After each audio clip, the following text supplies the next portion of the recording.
अस्सलामुअलैकुम वरहमतुल्लाहि वबरकातुहू। नाजरीन, आज की इस वीडियो में हम आपको फ़िलिस्तीन के बारे में 50 ऐसी बातें बताने वाले हैं जिसको आप शायद नहीं जानते होंगे। नाजरीन, क्या आप लोग जानते हैं कि फ़िलिस्तीन दुनिया के सबसे मशहूर शहरों में से एक है। मक्का की मरम्मत से पहले सभी मुसलमान फ़िलिस्तीन में मौजूद मस्जिद अल अक्सा की तरफ मुंह करके नमाज अदा करते थे। इस दुनिया की जो सबसे पुरानी बस्ती थी वह बस्ती फ़िलिस्तीन में ही बसाई गई थी। इस्लाम में ज़्यादातर नबी और फरिश्ते और पैगंबर फ़िलिस्तीन के ही रहने वाले थे। फ़िलिस्तीन को नबियों का देश भी कहा जाता है। फ़िलिस्तीन में स्थित मस्जिद अल अक्सा से प्यारे नबी मोहम्मद सल्लल्लाहु अलैहि वसल्लम ने मेराज तक का सफ़र भी तय किया था। इस्लामी तारीख के मुतालिक फ़िलिस्तीन को दूसरे खलीफा हज़रत उमर रज़ियल्लाहु ताला अन्हु ने फतेह भी किया था। इसके बाद यह सैकड़ों और हज़ारों सालों तक इस्लामिक हुकूमत का हिस्सा रहा। तुर्की देश के खिलाफते उस्मानिया में 400 सालों तक इस पर हुकूमत भी किया था। अगर फ़िलिस्तीन की तादाद की बात करें तो फ़िलिस्तीन में मौजूद सभी लोगों की तादाद 45 से 50 लाख के करीब है। इन 45 लाख लोगों में से एक बहुत बड़ी आबादी वेस्ट बैंक की तरफ रहती है। 1920 वाले फ़िलिस्तीन का सिर्फ 12 से 13% हिस्सा ही अब मुसलमानों के पास बचा है और वह 12% हिस्सा भी शायद आजकल इजरायली हमलों के बाद फ़िलिस्तीनियों के हाथ से निकल जाए। नाजरीन, आपको बता दें कि जो मस्जिद अक्सा पर जो गुंबद बना है वह इस दुनिया में बना पहला गुंबद था। इससे पहले कभी भी किसी मस्जिद में गुंबद नहीं बनाया जाता था।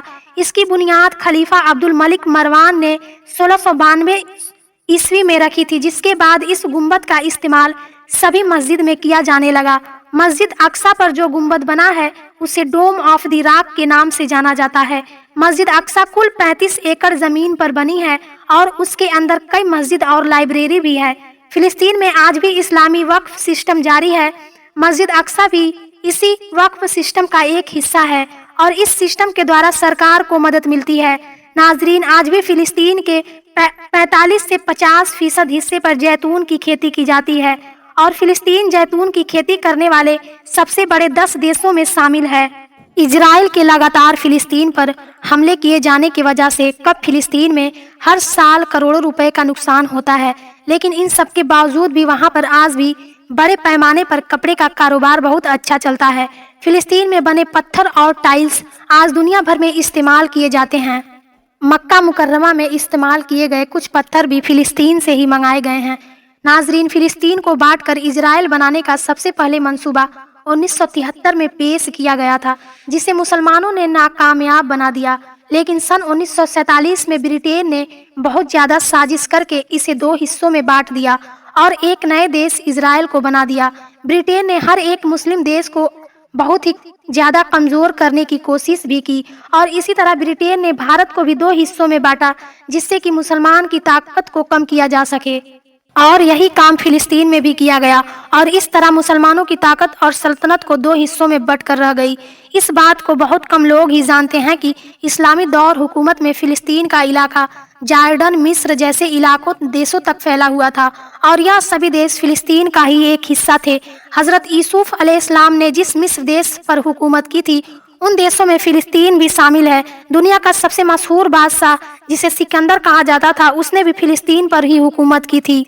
और आपको यह बात जानकर बहुत हैरानी होगी कि खलीफा हज़रत उमर के जरिए फ़िलिस्तीन को फतह किया जाने के बाद ईसाइयों ने कुछ सालों के बाद मिलकर एक साथ फ़िलिस्तीन पर हमला किया था, जिसमें से 70 से 80 हज़ार मुसलमान मारे गए। यह जितने भी जंग हुए यह सभी जंग सलीबी जंग के नाम से जाने गए और 10वीं सदी में हुई जंग के नतीजे में ईसाइयों और यहूदियों ने फ़िलिस्तीन के मस्जिद अक्सा पर कब्जा कर लिया।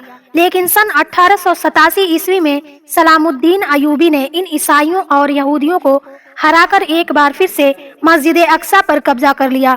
नाजरीन, आपको बता दें कि 400 सालों तक खिलाफते उस्मानिया ने फ़िलिस्तीन पर राज किया, यानी कि हुकूमत किया। इस तरह फ़िलिस्तीन और मस्जिद अक्सा 1920 तक इन उस्मानियों के कब्जे में रहा। आखिर 1920 में ब्रिटेन ने इस पर कब्जा जमा लिया और जब ब्रिटेन के हिटलर ने यहूदियों को मारना शुरू किया तब यहूदी ब्रिटेन और दूसरे इलाकों में भागना शुरू कर दिया। लेकिन दूसरे देशों ने इन यहूदियों को अपने देश में घुसने नहीं दिया।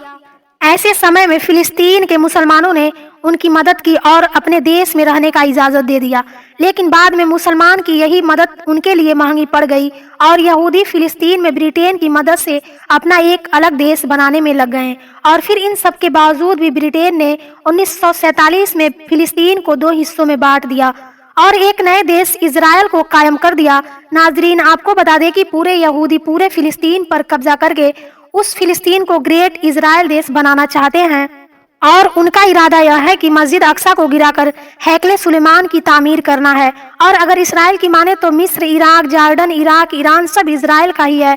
और आपको यह बात जानकर बहुत ही ज्यादा हैरानी होगी कि फिलिस्तीन को आज भी अपनी सेना और फौज को रखने की इजाजत नहीं है। यही वजह है कि आजकल फिलिस्तीन के इस जंग को हमास को लड़ना पड़ रहा है। हमास का हेडक्वार्टर गाजा पट्टी में है और वहीं से वो अपने जरिए बनाई गई मिसाइल और रॉकेट की मदद से इजराइल का मुकाबला करता है। पिछले दिनों हमास ने जिस तरह से इजराइल को शिकस्त दी है उससे इजराइल के होश उड़ गए हैं। आज की इस दुनिया के अक्सर देश फिलिस्तीन का साथ नहीं दे रहे हैं। अगर आप फिलिस्तीन का साथ देते हैं तो इस वीडियो को लाइक करके शेयर करें और ऐसी ही जानकारी वाली वीडियो देखने के लिए हमारे इस चैनल को सब्सक्राइब करके बेल वाली घंटी को जरूर दबा लें। इंशाअल्लाह मिलते हैं अगली वीडियो के साथ। अल्लाह हाफिज।